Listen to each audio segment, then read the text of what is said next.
Well, here it is early June, nearly 2 months to the day that this whole coronavirus emergency was declared by the Japanese government.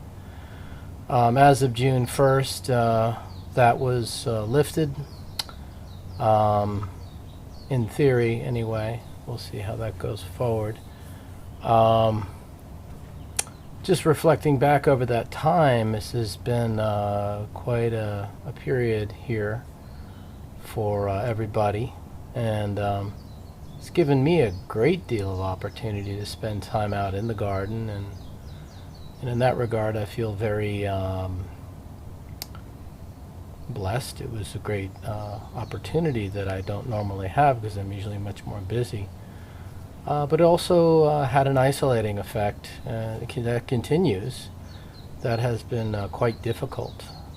So anyway, I don't know if this really marks the end of this particular series, but I think it certainly marks the end of the spring, because we have now entered into what I call the bridge time. It's a bridge between true spring, high spring, which is now on its last legs, and we're going into the monsoon season. So what that translates to here is right now we do get some muggy days, but we also get some very clear sunny days, and the nights tend to be cool and beautiful.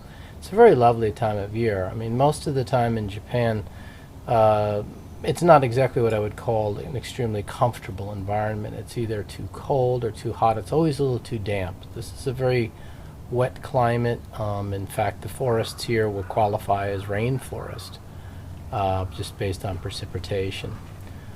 Anyway, so what are the things that is happening in the garden now? Well, again, there's more orchid repotting. Today I repotted a large calanthe orchid, and I put it into a really kind of oversized pot to try to see if I can encourage it to really become a giant clump. This is not how Japanese people grow calanthe normally. Normally they would try to grow them as a single stem that's very large to create a very tall and big specimen. That's how they do it at the shows, so they in fact train them not to be clumping. In the wild, typically you don't see plants with more than about 5 or 6 stems. If you see them bigger than that, that's extraordinary, and it does happen. What else? Oh yeah, well, we had more issues. So we had in my Camellia sazanka, keimushi, as they're called here, which are these little caterpillars, which are the caterpillars of parasitic moths, parasitic wasps.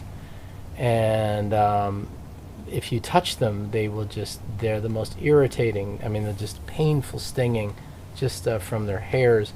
Anyway, they seem to really like the sazanka, and they'll just eat the heck out of it, so I had to clip those out. I don't like using chemicals, so I prefer to try to clip them off and then just throw them away in the domestic trash. Beyond that, let's see. Oh yeah, the crepe myrtle. As I told you, perhaps if you've seen in other videos, I used to have a large Platycerium bifurcatum in there, which you maybe have seen, that I've now taken it and put it in my carport, hanging it off the side of the rail there.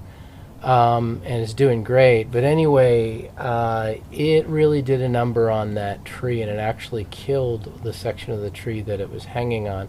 Unfortunately, I took it out too late, and the tree had already been pretty damaged. It was trying to regrow, but I couldn't. It just didn't look good, and about half of it was dying off anyway, so I just made the decision to go ahead and cut it. The remaining part of the tree looks great, and I used that little hole that was in there, which was, their little heart rot that it already had in there before putting the fern on. And I went ahead and threw a little tillandsia in there as a kind of a mount area. So that's quite a little project. Pruning the bonsai. I've got that little bonsai trident maple. That actually isn't really a bonsai. That was bought just as a kind of a dwarf plant. You see these a lot in Japan, where they just dwarf something and they call it a bonsai. It's not really a bonsai.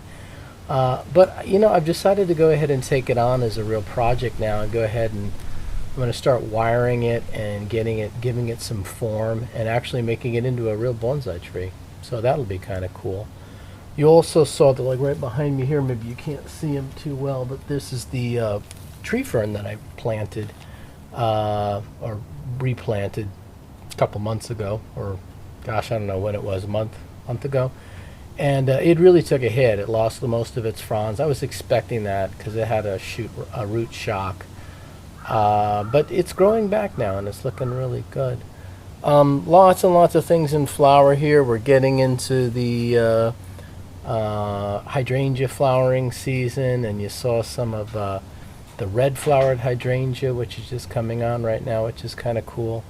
And some of the other tropical dendrobiums, Dendrobium trantuani.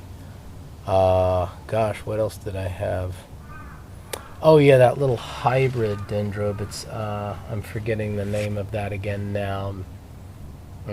Anyway, I can't think of it.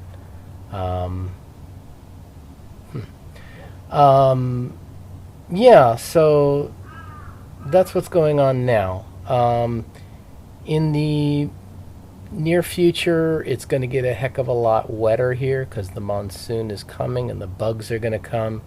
Bugs not only in terms of those that attack plants, but also attack humans.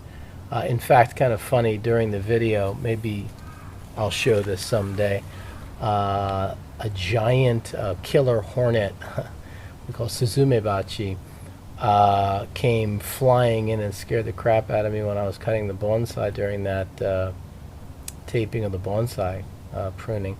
So yeah, we're going to start seeing a lot of these critters coming around, lots of giant spiders, some as big as your hand, and these big centipedes, mukade, are out now too.